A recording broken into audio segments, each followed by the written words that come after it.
جب اہل سنت کی کشتی کے بڑے بڑے ملاح اس سے فراڈ کر کے پیچھے ہٹ گئے، وہ وقت کہ جب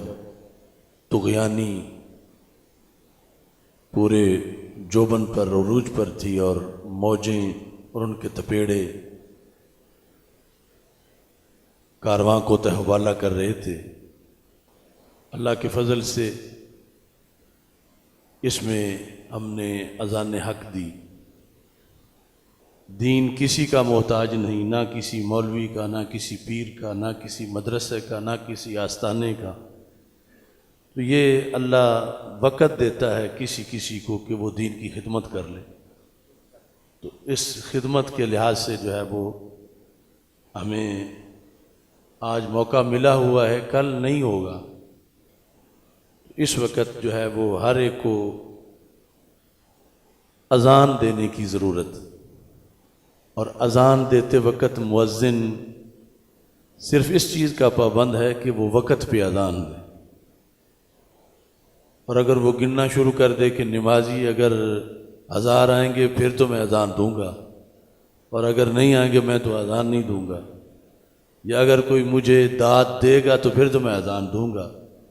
اور اگر داد یا امداد نہیں دے گا تو پھر میں اذان نہیں دوں گا، تو پھر اذان کا حق ادا نہیں ہوتا۔ تو مؤذن اذان دیتا ہے، اس کی نجات اذان دینے میں ہے۔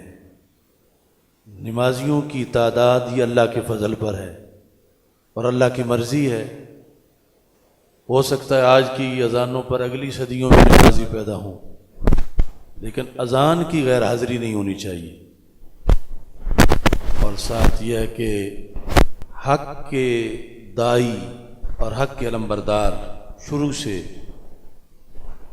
وہ قلت و کثرت کو نہیں دیکھتے۔ حق کے دائی کا ایک ہی فریضہ ہے کہ وہ حق سے جدا نہ ہو، اگرچہ اس کے ساتھ کوئی ایک بھی نہ رہے اور وہ حق کے ساتھ ہو تو وہ جیت چکا ہے،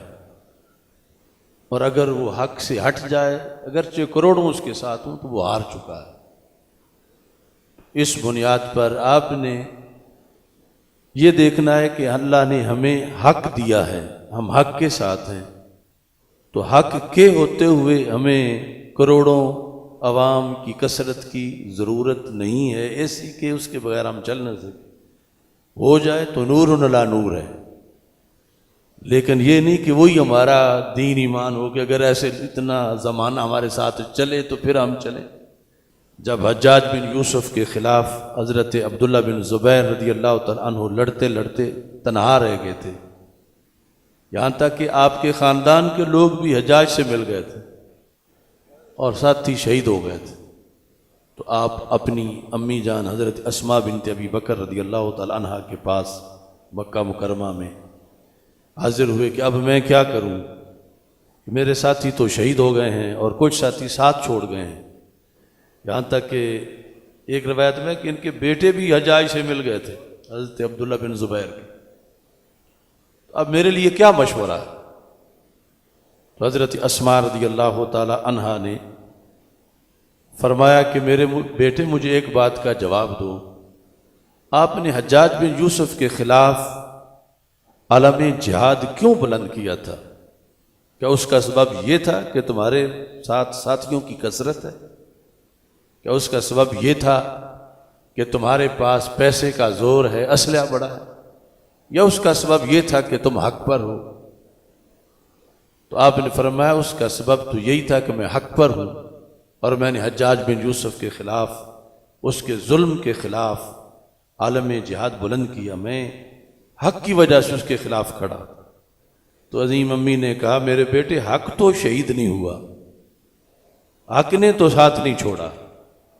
حق تو حجاج سے نہیں ملا۔ جب تم حق کے لیے اٹھے تھے اور حق کے ساتھ اب بھی ہو تو پھر تمہیں تو کوئی کمی نہیں آئی، اگرچہ ساتھی شہید ہو گئے، قافلہ لٹا اور تمہارے لیے بڑے بڑے مصائب آئے، تمہارے اپنے بیگانے ہو گئے، لیکن آج بھی تم حق پر ہو، حق کی وجہ سے ہی تم اٹھے تھے۔ تو پھر آج یہ پوچھنے کی کیا ضرورت ہے کہ میں کیا کروں؟ اگر حق میں اور تجھ میں فرق آ گیا ہوتا تو پھر تم پوچھتے۔ جب تمہارے اور حق میں جدائی نہیں ہوئی، تم آج بھی حق پر ہو، تو پھر کوئی بات نہیں، اپنے بیگانے ہو گئے ہیں تو ہو جائیں، اپنے چھوڑ گئے ہیں تو کوئی بات نہیں، دوست شہید ہو گئے ہیں تو کوئی بات نہیں، تم نے اسی رستے پہ رہنا ہے اور یہاں تک کہ تمہاری موت آ جائے۔ اس بنیاد پر یہ ہمارے لیے ان عظیم ہستیوں کا دیا ہوا پہلے سے سبق موجود ہے۔ ہم جب حق کے لیے کھڑے ہوئے ہیں، یہ نہیں کہ ہمارے کارکن زیادہ ہیں، اس لیے نہیں کھڑے ہوئے کہ ہمارے پاس پیسہ زیادہ ہے، اس لیے نہیں کہ ہمیں لڑنے کا شوق بڑا ہے، ہم اس لیے کھڑے ہوئے کہ حق پہ حملہ ہو رہا تھا، حق کو لوٹا جا رہا تھا، کاروانے حق پہ تیر چلائے جا رہے تھے، 14 صدیوں کے حق کو باطل کہا جا رہا تھا، تو ہم اس حق کی حمایت کے لیے کھڑے ہوئے، اور وہ حق آج بھی حق ہے، اور ہم یقیناً آج بھی اس حق کے ساتھ ہیں۔ ابھی تو شرق و غرب میں ہر طرف ہمارے ساتھی ہیں، خدا نخواستہ اگر کوئی بھی نہ رہتا تو پھر بھی ہم نے تو حق کی وجہ سے اذان دینی، اس حق پر ہم اللہ کے فضل سے قائم ہیں۔ اگر خدا نہ کرے کہ کوئی مزید مشکلیں آئیں، لیکن آ بھی جائیں تو حق کی وجہ سے ہم ہیں، اور حق کے لیے ہم ہیں، اور حق کے لیے ہم نے رہنا ہے۔ اس بنیاد پر اپنے اندر یہ بات بٹھا کے زمانے کے اندر جو مصائب ہیں ان کو آسان کر لو اپنے لیے، کہ ساری مشکلیں آسان ہو جائیں۔ ہم سے وہ لوگ کروڑہ مرتبہ قیمتی تھے، ان کی جانیں قیمتی تھیں، ان کا علم زیادہ تھا، ان کا تقوی زیادہ تھا، وہ بڑی ہستیوں کی اولادیں تھیں کہ جنہوں نے بڑی بڑی قربانیاں دیں صرف حق کے لیے۔ تو آج اس حق کے مہمان نواز ہم ہیں، اس حق کے امین ہم ہیں، اس حق کے اس وقت متوالے ہم ہیں، اس حق کی خدمت گزار ہم ہیں، اس وقت اللہ کے فضل سے اس حق کے چوکیدار اور نگہبان حق ہم ہیں۔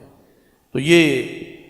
ہمارے اوپر اللہ کا فضل ہے کہ ہم اس حق کی کوئی خدمت کر سکیں جس کے لیے 14 صدیوں میں اہل حق نے اپنی جان ہتھیلی پہ رکھ کے قربانی دی، اور ہمارے اکابر نے اس حق کا